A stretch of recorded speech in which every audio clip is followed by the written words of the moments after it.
அடுத்தது பார்த்திங்கன்னா India and China. மற்ற இதில் பூட்டானுக்கு, பங்களாதேஷ், ஆப்கானிஸ்தானுக்கு எந்த அளவுக்கு ஹெல்ப்பாக இருந்தது.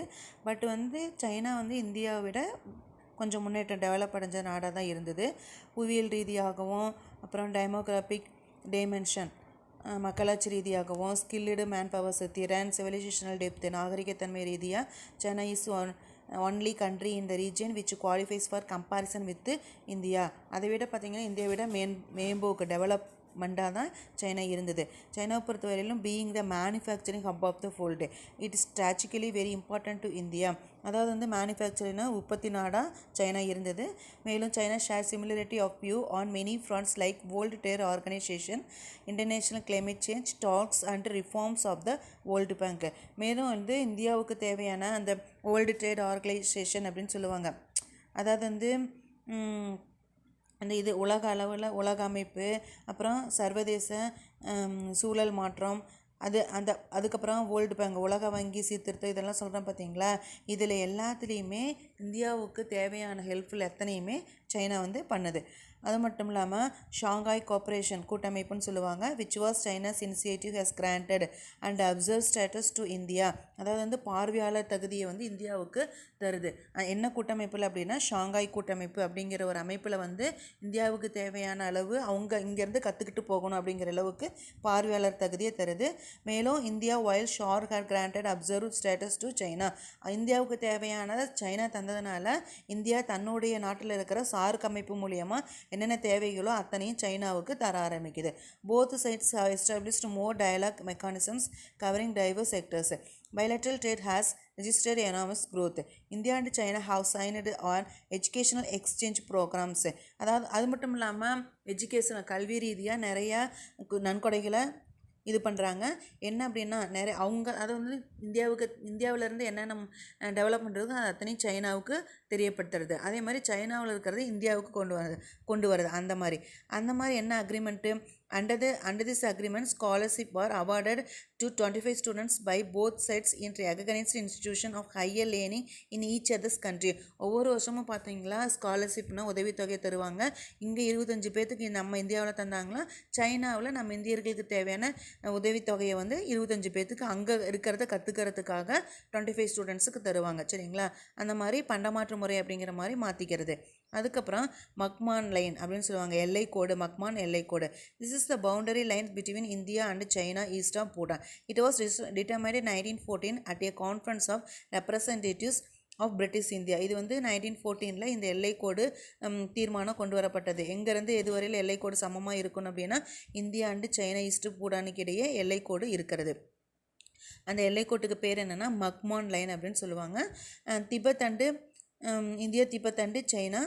த secretary of state for India Arthur Henry McMahon represented British India at conference. அது இந்தியாவில் ஆர்தர் ஹென்றி மக்மான் அப்படிங்கிறவர் அங்கே நடந்த கான்ஃபரன்ஸ் மாநாட்டில் கலந்துக்கிட்டு இந்த எல்லைக்கோடு சம்மந்தமாக பேசினார் அப்படிங்கிற ஒரு இது இருக்குது. அப்போ அடுத்து பார்த்தீங்களா இந்தியா அண்டு மாலத்தீவ்ஸ் எங்கே இருக்குது அப்படின்னா located south of Lakshadweep island. Indian Ocean Lakshadweep இருக்குது பார்த்தீங்களா, இந்தியன் ஓசனில் லக்ஷத்தீப் ஐலாண்டில் மாலத்தீவ்ஸ் இருக்குது. The relationship with Maldives is important for India given its strategic location and geographical proximity. India and Maldives share ethnic. இந்தியாவும் மாலத்தீவ்ஸும் எதை தங்களுக்குள்ளார ஷேர் பண்ணிக்கிறாங்க அப்படின்னா இன ரீதியாக இருக்கிற நன்மைகள், அப்புறம் மொழி ரீதி, கல்ச்சரல் பாரம்பரியம், பண்பாடு, மதம், வாணிகம், links steeped in antiquity and enjoy cordial and multi dimensional relations. அதாவது பரிமாண தொடர்புகளை அவங்களுக்குள்ளார இந்த கல்ச்சரல் ரீதியாக இருக்கிற பரிமாண தொடர்புகள் எல்லாமே பழங்காலத்திலிருந்து இந்தியாவும் மாலத்தீவ்ஸும் தங்களுக்குள்ளாக பரிமாறிக்கிட்டாங்க அப்படிங்கிற ஒரு செய்தி இருக்குது. சரிங்களா.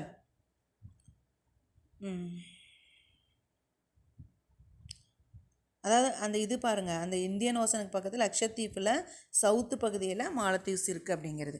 அதே மாதிரி trade and tourism are being developed between the இரண்டு இடையினர்களுக்கு இடையே வாணிபம் மற்றும் சுற்றுலா இதுவாகவும் இருக்குது. அதுக்கப்புறம் both countries have agree to strengthen cooperation to enhance maritime கடல்வழி இதுவும், அப்புறம் ஏரியல் சர்வேலன்ஸு வான்வெளி தகவல் தொடர்பு அப்படிங்கிறது இதுவுமே ரெண்டு பேர்த்துக்கிட்டையுமே இருக்குது, இந்தியா அண்டு மாலத்தீவ்ஸ்க்கு இடையே. இப்போ வந்து நம்ம இந்தியா அண்டு சைனா பார்த்தோம்னா மேனுஃபேக்சர்ஸை ஞாபகம் வச்சுக்கணும். உற்பத்தி தொழில்நுட்பம் அப்படிங்கிறது நமக்கு தேவையானதை சைனா கொடுத்தது அப்படிங்கிறது நமக்கு தெரியணும். அதுக்கப்புறம் எல்லைக்கோடு அப்படிங்கிறது இருக்குது. மக்மான் எல்லைக்கோடு அப்படிங்கிறது யார் யாருக்கிடையே அமைஞ்சது, எந்த கான்ஃபரன்ஸில் யார் கலந்துக்கிட்டாங்க அப்படிங்கிறது questions.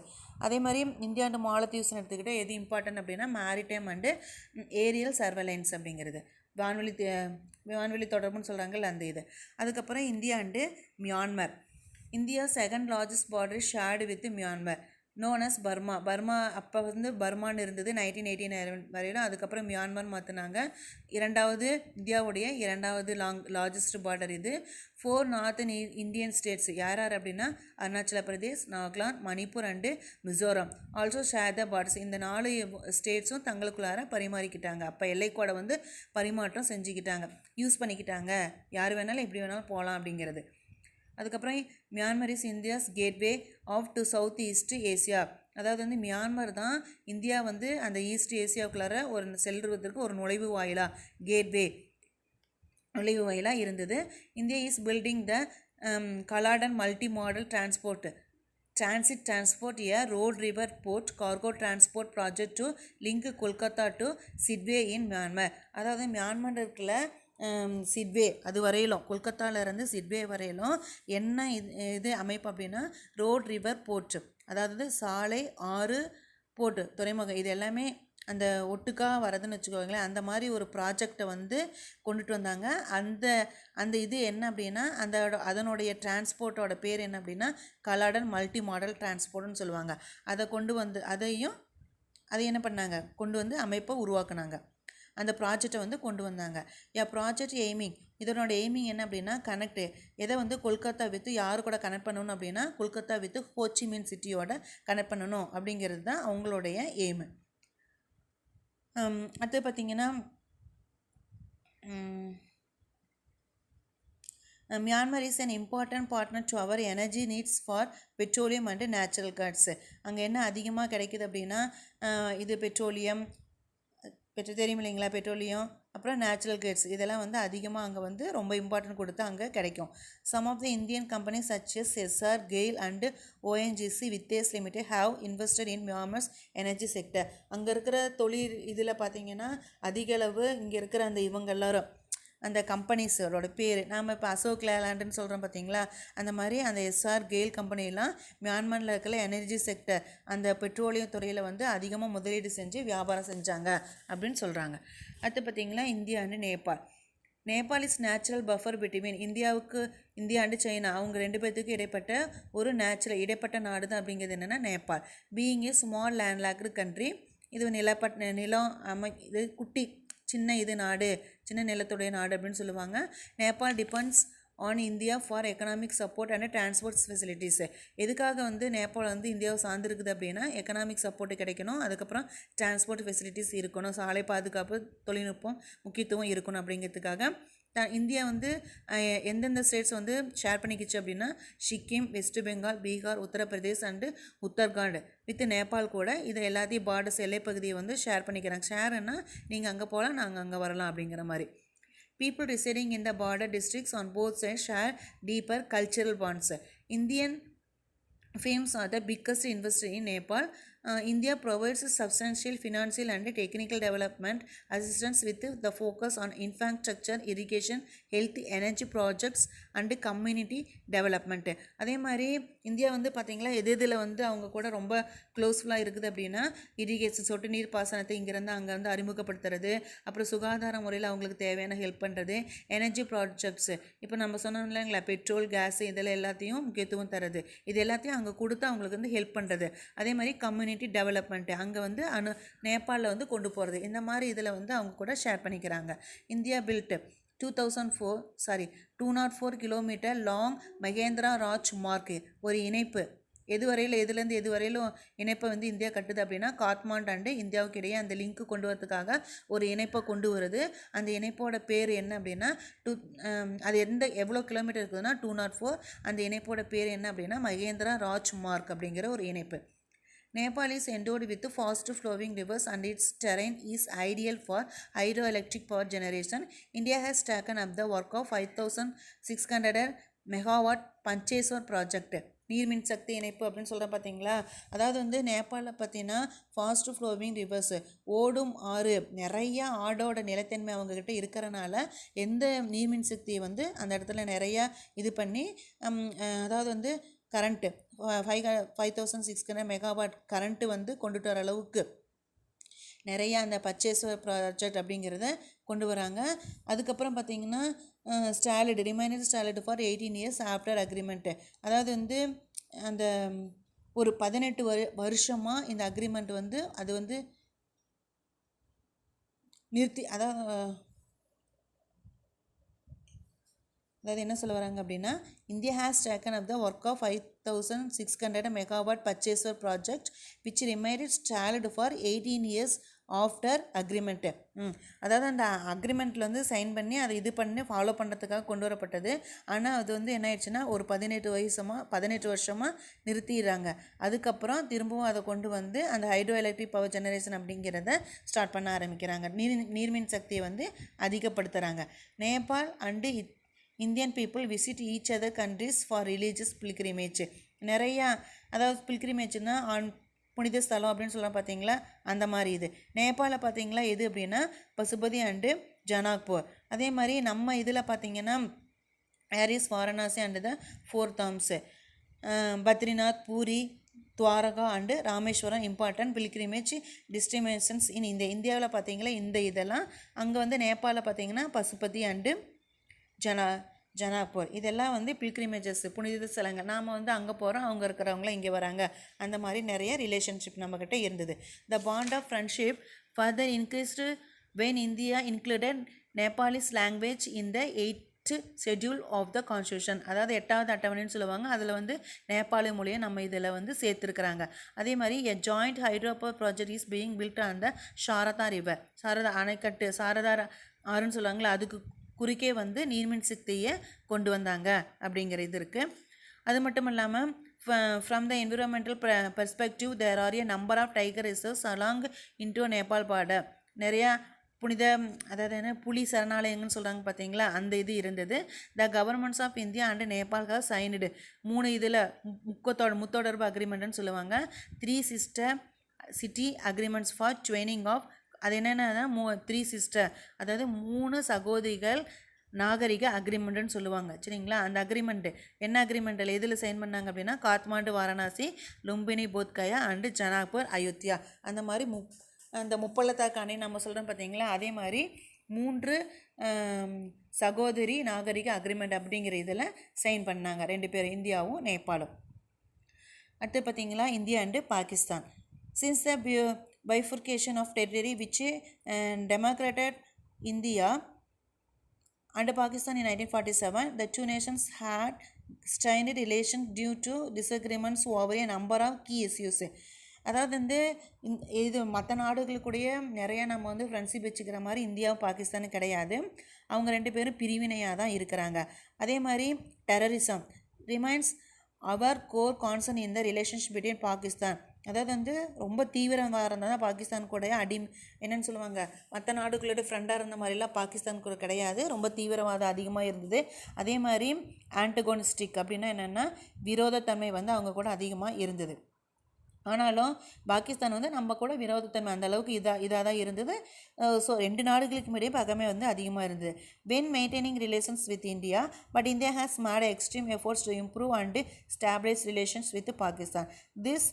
The cross-border firing between India and Pakistan and the terrorist attacks combined have taken its toll on the Kashmiris who have suffered poor living standards and erosion of human rights. அது 2 பேரும் சண்டையாக தான் இருந்தது. But இருந்தாலும் India வந்து அவங்க கூட ரொம்ப அவங்க ரிலேஷன் வச்சுக்கணும் அப்படிங்கிற இதுக்கு இந்தியா நினச்சிது. பட் இருந்தாலும் என்ன ஆயிடுச்சுன்னா 2 பேர்த்துக்கு நடந்த பிரச்சனையில் இடையில் பாதிக்கப்பட்டது யார் அப்படின்னா காஷ்மீர். அதாவது வந்து புவர் லிவிங் ஸ்டாண்டர்ட்ஸ்னு சொல்லுவாங்க. அங்கே வந்து ஏழை மக்கள் அதிகமாக இருக்கிற இடமா இருந்த காஷ்மீர் பகுதி வந்து 2 பேர்த்துக்கு நடந்த சண்டையில் மிகப்பெரிய பாதிப்பு வந்து காஷ்மீரில் உருவானது. Kashmir is the bone of contention between India and Pakistan which has brought the two countries into open clash many times. Cross-border terrorism is a major irritant. India tried to bring a positive changes in the relationship of the two countries through bilateral agreements such as Shimla Agreement and Lahore Declaration. So வந்து நிறைய பிரச்சனை சண்டை வந்துக்கிட்டே இருக்குது. இதில் பெரிய அளவில் பாதிக்கப்பட்டது காஷ்மீர் தான். ஸோ இந்தியா என்ன பண்ணுது அப்படின்னா, ஒரு 2 அக்ரிமெண்ட்டில் சைன் பண்ணினது மூலியமாக நம்ம 2 பேரும் ஒன்றா இருக்கலாம், ஃப்ரெண்ட்ஷிப்பாக இருக்கலாம் அப்படின்ட்டு 2 அக்ரிமெண்ட்டில் சைன் பண்ணிக்கிறாங்க. அந்த அக்ரிமெண்ட் என்ன அப்படின்னா ஷிம்லா அக்ரிமெண்ட்டு, இன்னொன்று லாகூர் டிக்ளரேஷன், லாகூர் பிரகடனம் அப்படின்னு சொல்லுவாங்க. இதில் பார்த்தீங்கன்னா எல்ஓசி லைன் ஆஃப் கண்ட்ரோல்னு சொல்லுவாங்க. அந்த சிம்லா அக்ரிமெண்ட்னு சொன்னலங்களா, அதே தான் திரும்பி அதே தான் வரும், வேணால் விட்டலாம். இந்தியா அண்ட் ஸ்ரீலங்கா பார்த்தோம்னா, இப்போ பாகிஸ்தான் பார்த்தோம், அடுத்து ஸ்ரீலங்கா கூட நம்ம India has cultural, historical and religious ties with Sri Lanka separated by இந்த narrow expanse of Palk Strait. உங்களுக்கு ஆல்ரெடி தெரியும், இந்தியாவையும் இலங்கையும் பிரிப்பது அப்படின்னா பால்க் ஸ்ட்ரைட், பாக்னீட் சந்தி மேப்பில் தெரியுமில்ல, கீழே குறுக்க போகிறது பாக்னீட் சந்தி 2ஆக பிரிக்குது. India and Sri Lanka have shared excellent trade relations committing to each other in both bilateral free trade agreements as well as developing interaction through SAARC. அதே மாதிரி இப்போ வந்து பாகிஸ்தான் கூட ப்ராப்ளம் சண்டை போட்ட மாதிரிலாம் ஸ்ரீலங்கா கூட கிடையாது. வரலாறு ரீதியாக, மத ரீதியாக ஸ்ரீலங்கா கூட ரொம்ப பாரம்பரிய ரீதியாக எல்லாமே தொடர்பு இருக்குது. அதே மாதிரி இந்தியா வந்து தன்னுடைய சார்க் அமைப்பு மூலிமா ஸ்ரீலங்காவுக்கு நிறையா ஹெல்ப் பண்ணியிருக்குது, நிறையா அவங்க கூட ரிலேஷன்ஷிப் வச்சுருக்கு அப்படின்னு சொல்கிறாங்க. அது மட்டும் இல்லாமல் த relationship between India and Sri Lanka can generally B டேர்ம்டு as friendly except for the brief spell in which the Tamil ethnic. இன்னும் என்ன அப்படின்னா, problem cost in shadow on the relations between 2 countries. ஏன்னா வந்து இவ்வளோ இது இருந்தாலும் எது ரீதியாக வந்து ப்ராப்ளம் வந்தது அப்படின்னா, எத்தினிக் இன ரீதியாக, அங்கே இருக்கிற இனம் நம்ம இனம் ஒத்து வராது அப்படிங்கிற ரீதியாக அவங்கக்கிட்ட பிரச்சனை இருந்தது. அப்போ இந்தியாவுக்கு ஸ்ரீலங்காவுக்கு எது ரீதியாக ப்ராப்ளம் இருந்தது அப்படின்னா, எத்தினிக் ரீதியாக ப்ராப்ளம் இருந்தது. India and Sri Lanka has conventionally close to each other. India is among the top investors in Sri Lanka and its investments are in diverse areas including petroleum, retail, IT, real estate, telecommunication and tourism. அதே மாதிரி India வந்து நிறையா முதலீடு ஸ்ரீலங்காவில் செஞ்சு வியாபாரம் செய்யுது. அப்படின்னா எது எதில் முதலீடு அதிகமாக பண்ணினாங்க இந்தியா அப்படின்னா, பெட்ரோலியத்தில், அப்புறம் ஐடி தொழில்நுட்பம், ரியல் எஸ்டேட்டுங்கிறது உங்களுக்கு தெரியும், அப்புறம் கம்யூனிகேஷன் தகவல் தொடர்பு அண்டு சுற்றுலா. இதில் வந்து நிறையா இங்கேருந்து இந்தியாவில் இருந்து ஸ்ரீலங்காவுக்கு போகலாம், அங்கே முதலீடு செஞ்சு அங்கே தொழில்நுட்பத்தை பெருக்கலாம் அப்படிங்கிற இது இருந்தது. அப்புறம் அதுக்கப்புறம் on the other hand Sri Lanka investments in India include Brandix. இதில் பிராண்டெக்ஸ்னால் ஆடை உலகம் அப்படின்னு சொல்லுவாங்க பார்த்தீங்களா, கார்மெண்ட்ஸு அந்த இது, அப்புறம் எம்ஏஎஸ் ஹோல்டிங்ஸு, ஜான் கில்ஸு, இதெல்லாம் வந்து அங்கே இது அந்த இப்போ நம்ம வியாபாரத்துக்கோசரம் அந்த பேர் வைக்கிறோம் பார்த்தீங்களா, ஒவ்வொரு மேனுஃபேக்சரிங் இதுக்கும் ஒவ்வொரு பேர் இருக்கும் பார்த்தீங்களா, அதே மாதிரி இது தயாரிக்கிறாங்க அப்படின்னா அவங்களுக்கு ஒரு பேர், அந்த அமைப்போட பேருன்னு சொல்லுவாங்க. அதுதான் MAS holdings, John Keells, Hayleys. Apart from இப்போ நான் அசோக் லேலண்ட் சொன்னேன் இல்லைங்களா, அந்த மாதிரி from the other investments in freight serving, சரக்கு வேலை, அப்புறம் லாஜிஸ்டிக் செக்டர், தளவாடத்துறை தவிர மற்ற இதுலேயும் வந்து நிறைய இன்வெஸ்ட்மெண்ட் வந்து இந்தியா வந்து ஸ்ரீலங்காவில் பண்ணியிருக்கு. இந்தியா ஆஃபர் ஸ்காலர்ஷிப்ஸு, அதே மாதிரி உதவித்தொகை அப்படின்னு பார்த்தா நிறைய ஸ்டூடெண்ட்ஸ் வந்து இங்கேருந்து அங்கே போயிருக்கிறாங்க, அங்கேருந்து இங்கே வந்திருக்கிறாங்க. அதே மாதிரி Sri Lanka also partner in Nalanda university இந்தியாவில் இருக்கிற நாலந்தா யூனிவர்சிட்டியில் ஸ்ரீலங்காவுக்கு ஒரு பங்கு இருக்குது அப்படின்னு ஒரு செய்தி இருக்குது. அப்பயே பார்த்தீங்கன்னா அசோகர் என்ன பண்ணார், தன்னுடைய மகனான மகிந்தாவையும் தன்னுடைய மகளான சங்கமித்ராவையும் சிலோனுக்கு அனுப்பி, ஸ்ரீலங்காவோட என்னோட பெயர் சிலோன்னு சொல்லுவாங்க, அங்கே சிலோனுக்கு ஸ்ரீலங்காவுக்கு அனுப்பி அங்கே வந்து புத்த மத கருத்துக்களை பரப்பினார் அப்படிங்கிற ஒரு இது இருக்குது. அதே போல் சோலா கிங்ஸு, ராஜேந்திரா ஒன் இவங்கெல்லாம் அங்கே வந்து சிலோனில் இருக்கிற நார்த்தன் பகுதி மேலே படையெடுத்து அங்கே இருக்கிற பகுதியெல்லாம் தன்னுடைய பக்கம் எடுத்துகிட்டு வந்தாங்க அப்படிங்கிற ஒரு செய்தி இருக்குது. வெரி இம்பார்ட்டன்ட்பா. அசோகர் பார் என்ன பண்ணார், அப்பயே மகிந்தாவையும் சங்கமித்ராவையும் அனுப்பி அங்கே வந்து புத்த மத கருத்துக்களை பரப்பியிருக்கிறார். இது வந்து நம்ம தெரிஞ்சிக்க வேண்டியது. அடுத்து நெக்ஸ்ட் பேஜ் வாங்க. 145ல் India's relationship with developed countries, வளர்ந்த நாடுகளுக்கு கூட இந்தியா வந்து எப்படி வந்து ரிலேஷன்ஷிப் வச்சுக்குது அப்படிங்கிறது தான். அதே மாதிரி அதில் பார்த்தீங்கன்னா, India has been balancing the super powers with great care and had been trying to reap the maximum benefit for its domestic development. அதாவது வந்து அந்த வளர்ந்த நாடுகளுக்குடைய நம்ம வந்து அவங்க இந்தியா பாரு, அதாவது யூகமாக யோசனை பண்ணுறது. இப்போ வந்து வளர்ந்த நாடுகளுக்கு கூட நம்ம வந்து சமநிலைப்படுத்தி அவங்க கூட சப்போர்ட்டாக இருந்துக்கிட்ட இருந்தோன்னா நம்ம நாட்டில் நிறைய டெவலப்மெண்ட்டை கொண்டு வரலாம் அப்படிங்கிற ஒரு எண்ணம் வந்து இந்தியாவுக்கு இருக்குது. அதாவது வந்து யூகமாக செயல்படுறது அப்படின்னு சொல்லுவாங்க இல்லைங்களா, அந்த மாதிரி. இப்போ வந்து யூஎஸ்ஏ கூட எப்படி தொடர்பு வச்சுக்கிச்சு, India and United States America signed எதில் சைன் பண்ணுறாங்க அப்படின்னா கம்யூனிகேஷன்ஸ் கம்பேட்டிபிலிட்டி, இணக்கத்தன்மை and security agreement that will lead to a new generation of bilateral military partnership. அவங்க கூட இந்த அமைப்பில் சைன் பண்ணி அவங்க தொழில்நுட்பத்தில் வந்து பார்ட்னர்ஷிப்பாக இருக்குது India. It is valid for period. இது எத்தனை வருஷம் தொடருது அப்படின்னா 10 வருஷம். COMCASA gives India access to advanced communication technology used in USA. அதே மாதிரி அந்த காம்காசா அப்படிங்கிற ஒரு அமைப்பு வந்து இந்தியாவுக்கு தேவையான அத்தனை தொழில்நுட்ப உதவிகளையும் செய்யுது யூஎஸ்ஏல இருக்கிற அந்த அமைப்பு. Defense equipment and allows real-time information sharing between the militaries of the two countries. அதுக்கப்புறம் யூரோப்பியன் கண்ட்ரிஸ் கூட பார்த்தீங்கன்னா there has been a significant progress in all areas, particularly the growing cooperation and exchange include defense, counter-terrorism, nuclear energy and space. ஒவ்வொன்றையும் இருக்கிற பாதுகாப்பு அமைப்பு, அதுக்கப்புறம் தீவிரவாத, அது அப்படின்னா என்னென்னா அவங்களுக்குள்ளார இருக்கிற நிறைய தெரிஞ்ச செய்திகள்னு சொல்லுவாங்க. அப்புறம் நியூக்ளியர் எனர்ஜி அப்படிங்கிறது தெரியும், ஸ்பேஸ் வான்வெளி, இதெல்லாமே. French space launch pads are used by ISRO. அப்பயே பார்த்தீங்கன்னா இந்த ஃப்ரான்ஸோட வில்வெளி ஏவுகணையை வந்து யாரால் இது பண்ணப்பட்டது அப்படின்னா நம்ம இந்தியாவில் இருக்கிற இஸ்ரோ அமைப்பு வந்து அவங்களுக்கு உதவி செஞ்சுது அப்படின்னு சொல்கிறாங்க. இஸ்ரோ நமக்கு தெரியுமில்ல, இப்போ லாஸ்ட் இயர் வந்து போனாங்க பிள்ளைங்கள்லாம் போனோம் அந்த இஸ்ரோ அமைப்பு. அது எல்லாமே சேட்டலைட் சம்மந்தமாக தான் அங்கே இருக்கும். India and France are cooperating on developing smart cities. எந்தெந்த இது ரெண்டு பேரும் தங்களுக்குள்ளாட வந்து பரிமாற்றம் செஞ்சுக்கிறாங்க அப்படின்னா Chandigarh, Nagpur and Pondicherry. India and France launched the international solar alliance, சூரிய சக்தி கூட்டணியை வச்சுக்குது. அதுக்கப்புறம் which brings together countries between topic of concern and topic of Capricorn for cooperation on solar energy. அந்த சூரிய ஆற்றலுக்கான ஒத்துழைப்பை வந்து எந்தெந்த நாடுகளுக்கு இடையே டாபிக் ஆஃப் கேன்சர் அண்ட் டாபிகான்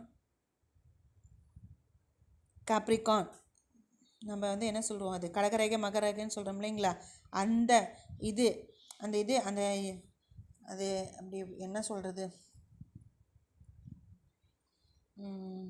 இந்த நாடுகளுக்கிடையே இந்த இவங்களுக்கு இடையே உள்ள அந்த சூரிய சக்தி ஆற்றலை வந்து இந்தியாவும் ஃப்ரான்ஸ் வந்து யூஸ் பண்ணணும் அப்படிங்கிற ஒரு கூட்டணியை கொண்டு வருது அப்படின்னு சொல்கிறது. அடுத்து பார்த்தீங்கன்னா இது வந்து நம்ம நார்மலாக சொன்னோன்னா சூரிய சக்தி ஆற்றலை வந்து ரெண்டு பேரும் பயன்படுத்திக்கிறாங்க அப்படிங்கிறது தான். அடுத்து ஆஸ்திரேலியா கூட. India and Australia have built strategic trust over the years slowly and steadily. நம்பிக்கைக்குரிய திட்டங்களை வந்து ரெண்டு பேரும் இது பண்ணிக்கிறாங்க. Australia and India committed to working together to enhance maritime.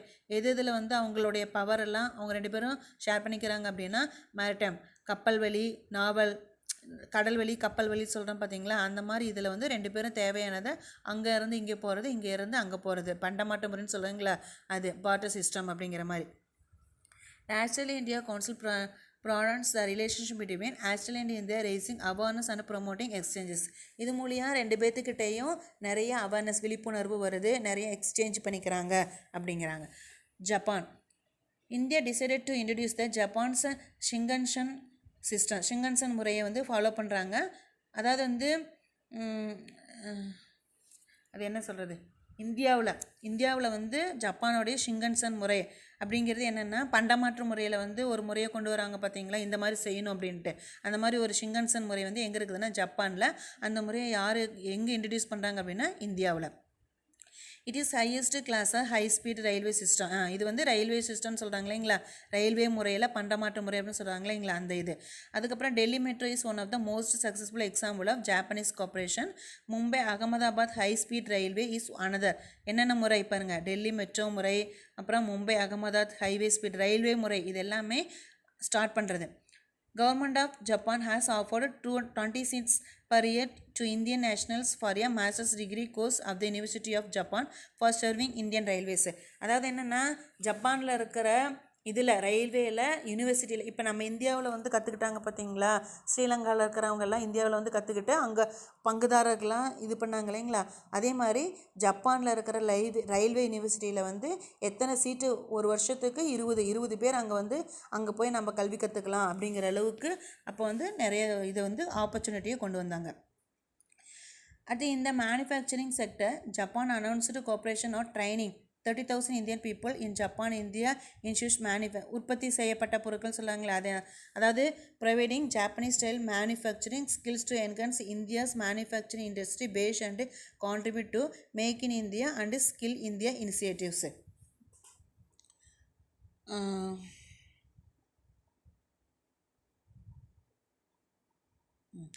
அதாவது என்னென்னா அந்த JIM அப்படின்னு சொல்கிறாங்களே, Japan India institute of manufacturing அப்படிங்கிற ஒரு இதில் பார்த்திங்கன்னா அந்த இணைப்பு மூலியமாக மொத்தமாக வருஷத்துக்கு ஒவ்வொரு இதுவும் எவ்வளோ மக்கள் வந்து அதில் வந்து உற்பத்தி பொருள் தயாரிக்கிறதுல ஈடுபடுறாங்க அப்படின்னா 30,000 பீப்புள்ஸு, சரிங்களா, அந்த இது கலந்துக்கிறாங்க. 30,000 மக்கள் வந்து அதில் கலந்துக்கிட்டு நிறையா பொருட்களை வந்து உற்பத்தி செய்கிறாங்க. அந்த இது சொல்கிறாங்க. இது வந்து make in India and skill India initiatives, அதாவது வந்து உற்பத்தி கொண்டு வரது, அப்புறம் வந்து இந்தியாவுடைய திறன் அப்படிங்கிறது மூலியமாக அமைப்பு அந்த இதை கொண்டு வரலாம். 2 பேர் கற்றுக்கிறதுனால இந்த மாதிரி இந்தியாவில் வந்து இந்த திறன் கொண்டு வர முடியும், இந்த அளவுக்கு இந்தியா வந்து திறனுடையதாக இருக்குது அப்படின்றது வந்து நமக்கு தெரிய வருது. 2017 the first 4 ZIMs were started. அதே மாதிரி அந்த அமைப்பு வந்து எந்தெந்த ஸ்டேட்ஸில் வந்து ஸ்டார்ட் ஆனது அப்படின்னா Gujarat, Karnataka, Rajasthan and Tamil Nadu. And JEC அப்படிங்கிறது எண்டோடு கோர்சஸ் இன் இன்ஜினியரிங் காலேஜஸ், அதாவது வந்து மானியம் மூலமாக படிப்பு அப்படின்னு சொல்கிறாங்க பார்த்தீங்களா, அந்த அமைப்பு பேர் தான் என்னென்னா JEC அப்படின்னு சொல்லுவாங்க. அது வந்து எஸ்டாப்ளிஷ் பண்ணப்பட்டது எங்கே அப்படின்னா ஆந்திர பிரதேசில். மானியம் மூலியமாக படிப்பு அப்படிங்கிறது தான் JEC அப்படின்னு சொல்லுவாங்க. Recent initiatives include the establishment of three India-Japan joint laboratories in area of information and communication technology. Internets of 3 இது மூலியமாக 2 நாடுகளுக்கு இடையே நிறையா டெவலப்மெண்ட் வந்து வருது. எந்த 3 இதாகுதுன்னா internet things, artificial intelligence and big data analytics. இந்த 3 தொழில்நுட்ப ரீதியாக இந்தியாவும் ஜப்பானும் நிறைய இதில் இணைஞ்சு செயல்படுறாங்க அப்படின்னு சொல்கிறாங்க, சரிங்களா. ஓகே, இதில் பார்த்தீங்கன்னா கொஸ்டின் ஆன்சர் இன்றைக்கி 4 கொஸ்டின்ஸ் மார்க் பண்ணி தரேன், ரீட் பண்ணுங்கள். ரீட் பண்ணிவிட்டு அந்த 4 இருக்குது. இன்றைக்கி ஜியாகிரபி ஹோம்ஒர்க் வேறு வரும். ஸோ அதை ரீட் பண்ணுங்கள். நான் வந்து ஏதாவது எனி 1 கொடுத்துட்றேன், சரிங்களா. ஒரு 12 o'clock எனி 1 or 2 கொஸ்டின்ஸ் கொடுக்குறேன். டெஸ்ட் எழுதி இன்றைக்கி ரிட்டன் டெஸ்ட்டு. அன்றைக்கி வந்து ஓரல் டெஸ்ட்டு சொன்னீங்க, இன்றைக்கி வந்து ரிட்டன் டெஸ்ட் எழுதி அனுப்பிச்சி விடுங்க, சரிங்களா. ஓகே, அதில் பார்த்தீங்கன்னா ஃபஸ்ட் கொஸ்டின் பாருங்கள். Name the neighbouring countries of இந்தியான்னு இருக்குது பார்த்தீங்களா. 141 பாருங்கள், நெய்பரிங் கண்ட்ரிஸ்.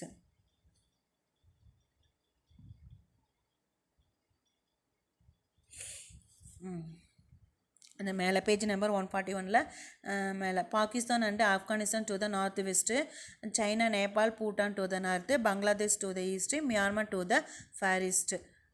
போதும், இதுவரையில் மட்டும் நம்ம அந்த 4 எழுதுனா போதும், அவ்வளோதான் ஃபஸ்ட் கொஸ்டின். அடுத்தது write a short note on strategic partnership agreement SPA 141 பாருங்கள். SPAன்னு கொடுத்துருக்குறாங்க இல்லைங்களா, இந்தியா அண்ட் ஆப்கானிஸ்தான். அதில் SPAன்னு கொடுத்துருக்குறாங்களா, அது Indo Afghan relation was strengthened, அதுலேருந்து ஸ்டார்ட் பண்ணி இந்தியன் மார்க்கெட் வரையிலும் போட்டுக்கோங்க. Second question. Third question teach பண்ணல. ஃபோர்த்து கொஸ்டின் பாருங்கள். What do you know about Kaladan multi modal transport இருக்குதுங்களா. 143 பாருங்கள். கலாடன் அந்த இந்தியா அண்ட் மியான்மர் கொடுத்துருக்குறாங்க இல்லைங்களா, அதில் இருக்குது. அதில் ஒரு 5-6 லைன்ஸ் லீவ் பண்ணி பாருங்கள். India is building the Kalada multi modal trans system அது கொடுத்துருக்குறாங்க இல்லைங்களா. அதிலிருந்து எக்கனாமிக் ஜோன் வரையிலும் எழுதணும். City south Asia for the formation of an economic zone வரையிலும். அடுத்து ஃபோர்த்து கொஸ்டின் 1 2 3 தான். செவன்த்து கொஸ்டின் பாருங்கள். What is the role of Japan இந்த இன்ஸ்டியூஷன் ஆஃப் மேனுஃபேக்சரிங் ZIM கொடுத்துருக்குறாங்களா. 145 எடுத்துக்குவாங்க. இப்போ நடத்தினல அது அந்த ஜப்பானில் செகண்ட் பேராவில் இந்த மேனுஃபேக்சரிங் செட்டுன்னு கொடுத்துருக்குறாங்களா, அந்த பேரா ஃபுல்லி இந்த மேனுஃபேக்சரிங் செட்டிலேருந்து இந்தியாஸ் இனிஷியேட்டிவ்ஸ் வரையிலும் 4 கொஸ்டின் கொடுத்துருக்குறேன். நல்லா ரீட் பண்ணுங்கள். 12 o'clock எனி 2 கொஸ்டின் டெஸ்ட்டு. ஓகேங்களா? ஓகேடா. Thank you students.